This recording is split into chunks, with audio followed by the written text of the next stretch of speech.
Shalom keluarga damai dan sobat Samas, Sapaan Damai Sejahtera 20 Desember 2021 mengangkat tema keutamaan Kristus. Mari kita membuka hati dengan berdoa, memohon pimpinan Roh Kudus dalam merenungkan firman-Nya.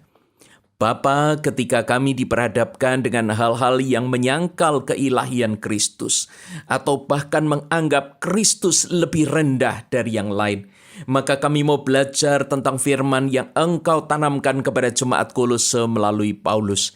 Kiranya Roh Kudus menolong kami untuk memahami dan menyikapi firman Allah. Dalam Kristus kami memohon. Amin. Sobat Samas dan keluarga damai, bacaan hari ini diambil dari surat Kolose 1 ayat 15 hingga 20. Ia adalah gambar Allah yang tidak kelihatan, yang sulung, lebih utama dari segala yang diciptakan. Karena di dalam Dialah telah diciptakan segala sesuatu yang ada di sorga dan yang ada di bumi, yang kelihatan dan yang tidak kelihatan, baik singgasana maupun kerajaan, baik pemerintah maupun penguasa. Segala sesuatu diciptakan oleh Dia dan untuk Dia. Ia ada terlebih dahulu dari segala sesuatu, dan segala sesuatu ada di dalam Dia.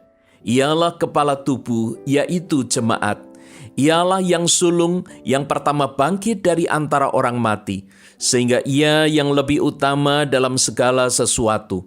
Karena seluruh kepenuhan Allah berkenan diam di dalam Dia, dan oleh Dialah Ia memperdamaikan segala sesuatu dengan dirinya, baik yang ada di bumi maupun yang ada di sorga, sesudah Ia mengadakan pendamaian oleh darah salib Kristus. Keluarga damai dan sobat Samas, surat ini ditulis Paulus saat Gnostisisme merambah Kolose, di mana para penganutnya membanggakan pengetahuan atau informasi yang lebih hebat dari ajaran para rasul.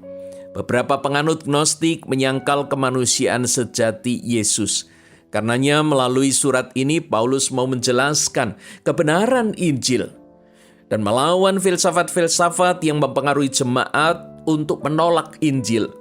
Paulus menekankan bahwa Yesus adalah Tuan Kurios atas semesta alam ini, dan Ia juga Tuan Kurios atas gereja. Paulus menekankan keutamaan Kristus karena tidak semua orang Kristen benar-benar mengerti bahwa Kristus melingkupi semuanya.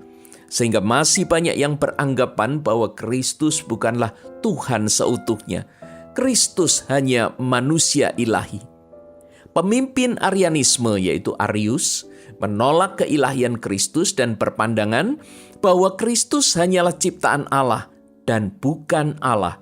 Arianisme adalah doktrin kristologi non-trinitarian yang berpendirian bahwa Yesus Kristus adalah putra Allah yang diperanakkan Allah Bapa dan berbeda dari Allah Bapa, sehingga lebih rendah daripada Allah, dan bahwa putra Allah juga adalah Allah Putra, tetapi tidak sama kekalnya dengan Allah Bapa. Ajaran dan pandangan ini terus berkembang dan disebarluaskan oleh pengikut Arianisme. Keluarga damai dan sobat Samas, orang Kristen yang tidak paham akan kealahan Kristus dengan benar bisa terguncang imannya atau menganggap Kristus setara dengan manusia lain. Lebih parah lagi ketika ada yang menganggap bahwa manusia lain ada yang lebih tinggi dari Kristus. Dan untuk memahami keutamaan Kristus, mari kita mempelajari dua hal, yaitu tentang keberadaan Kristus dan peran Kristus.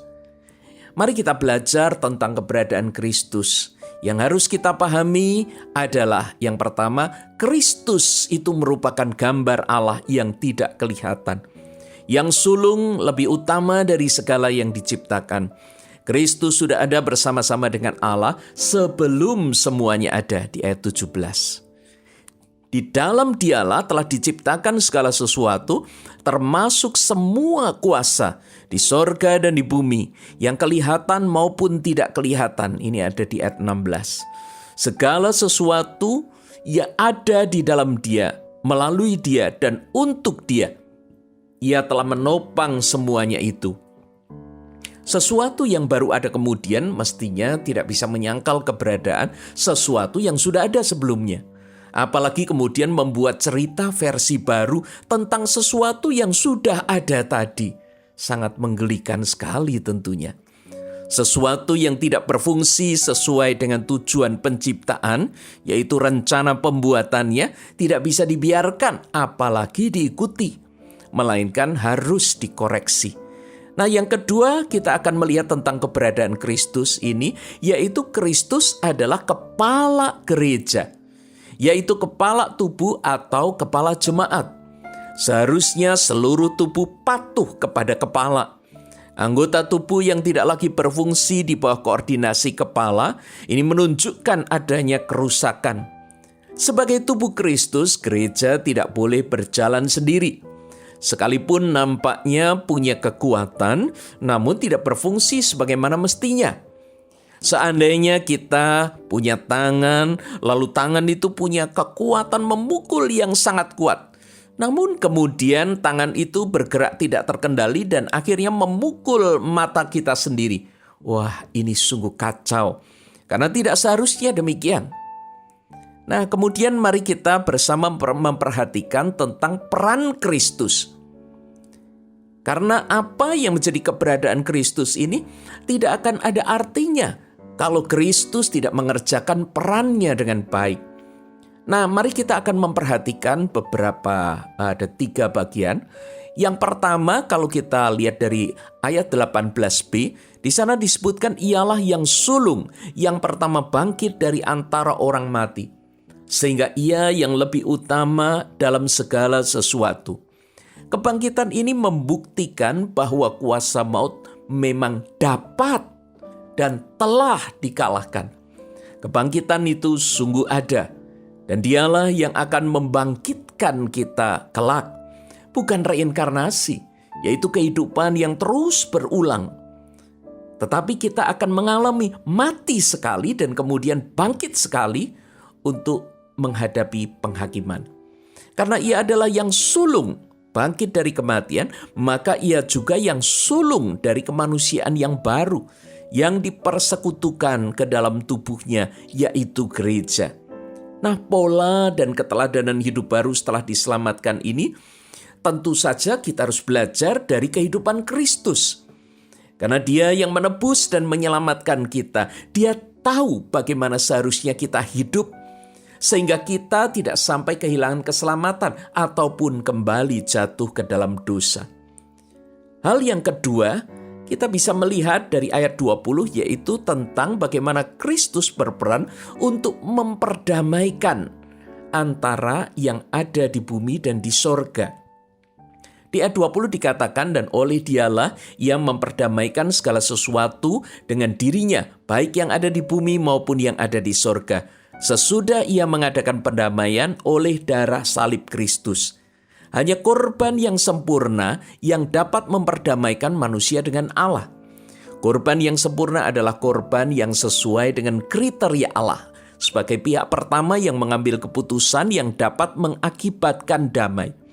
Kristus adalah imam sekaligus korban yang sempurna. Dan Dia berkenan untuk memperdamaikan yang ada di bumi dan di sorga. Betapa sayangnya jika manusia tidak menerima dan mengikuti pendamaian ini, karena tidak ada lagi yang dapat memperdamaikannya dengan Allah. Maka manusia akan mengalami penghukuman selama-lamanya. Hal yang ketiga, Kristus sebagai kepala gereja. Kristus tidak membiarkan umatnya tercerai-berai dalam menjalani hidup setelah diselamatkan. Kristus menjadi kepala gereja dan mengarahkan tubuh Kristus untuk menjalankan misinya di dunia ini.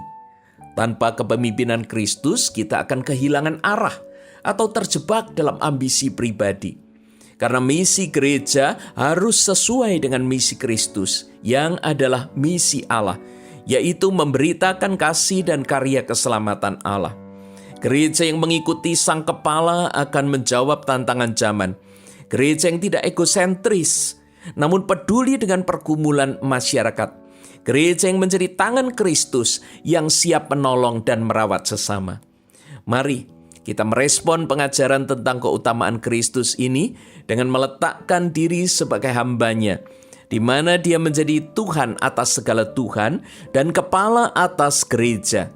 Menerima dengan penuh syukur atas penebusannya dan hidup baru sesuai teladannya. Mari bersama seluruh tubuh Kristus saling melayani serta menolong dan merawat sesama. Mari kita kembali berdoa untuk memohon Allah menolong kita merespon firman-Nya.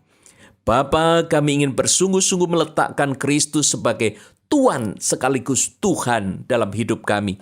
Bersama dengan gereja sebagai tubuh Kristus, kami ingin menjalankan panggilan kami dengan penuh sukacita dan saling menguatkan.